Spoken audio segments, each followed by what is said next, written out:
Hello, in today's presentation we'll be talking about the linguistic approach to translation, chapter number 3, Aproximaciones a la traducción desde una perspectiva lingüística by María Luisa Fernández.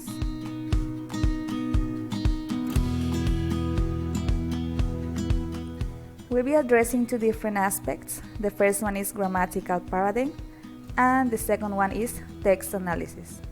Now let's start with grammatical paradigm.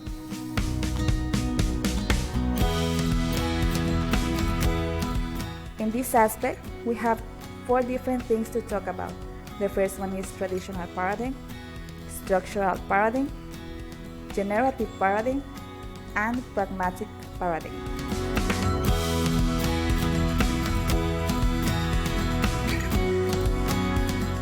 In traditional paradigm, we have four parts, which are morphology, syntaxis, prosody, and orthography.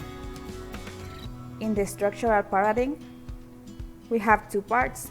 The first one is empiricism in North America and positivism in Europe. Generative paradigm is a theory of grammar first developed by Noam Chomsky, and it is based on the idea that all humans have an innate language capacity. In the last one, pragmatic paradigm, it emphasizes the human praxis, language assessed, and the relation with the context.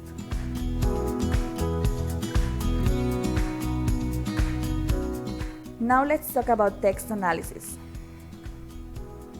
First, we have translation and pragmatics. The congruence of the discourse emerges from the suitability between the language and the situation.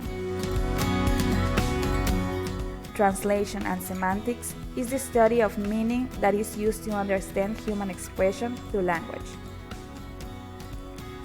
And the last one, that is translation and grammar, we have many things to consider, as spelling, the orthography, and the use of capital letters.